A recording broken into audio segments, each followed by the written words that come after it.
Hi there. I don't think I'm saying anything earth-shattering to point out the fact that the way we work has changed significantly since COVID.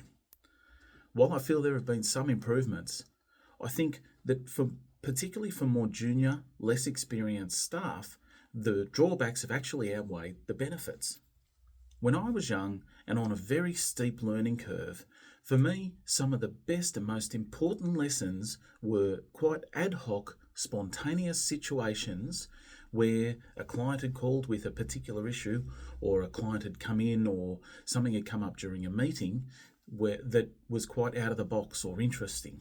My father would grab me. Dad was my boss at the time, and he'd grab me and drag me onto this call or drag me into this meeting and say, there's something interesting happening here and there's plenty to learn. I got a lot out of that. The other way that I did some really good learning was when Dad, again, my boss, had reviewed some work, and before finalising it, he'd drag me into his office and he'd sit me down and he'd just run through his thought process and methodology. This allowed me then to apply that thought process and methodology to many other aspects of my work. And for me, that is the gold. I was able to pick his brains and say, why did you think that?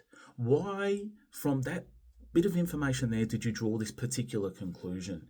And that, for me, is what really pushed me along my learning, and pushed me along in my career. If I was not in the office, there, bum on a seat, at that particular time, there's every chance I would have missed many of those opportunities. Sure, some of them I would have been there for because I was, perhaps in at work, 50-50 or 60-40. But simply on a numbers game, I would have missed some of those opportunities. I'm also quite confident that the skill gap, the difference here, and the difference in the learning trajectory is not going to be evident for another 5 to 10 years when these more junior staff become, seniors and junior managers. So I guess the next question is, what advice would I offer my younger self or a young person who came to me asking for my advice on what they should do to improve, push, accelerate their career? Firstly, the simple and obvious thing is drag your backside into the office and be a bum on the seat every single day. I know that that's not convenient. I know that maybe, we feel that we can get plenty more done at home. Just focus, allocate your time, and be very diligent in how you do that. But to be there, that's when those opportunities crop up that you are there, willing and able to take advantage of, at that particular time.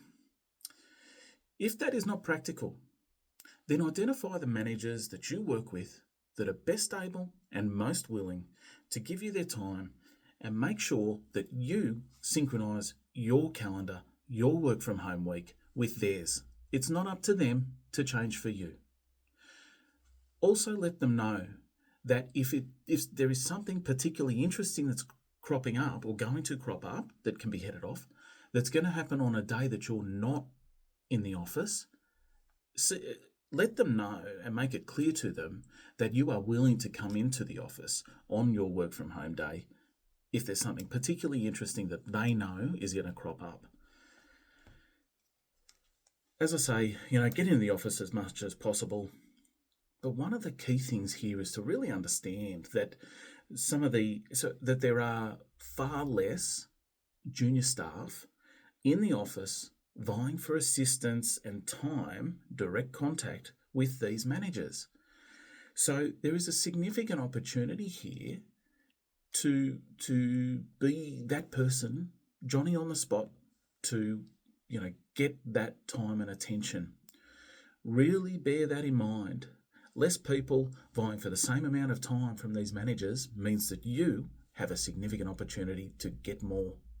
Take advantage of that. Your future self will thank you for it. I'm TC, and that's my 2 cents.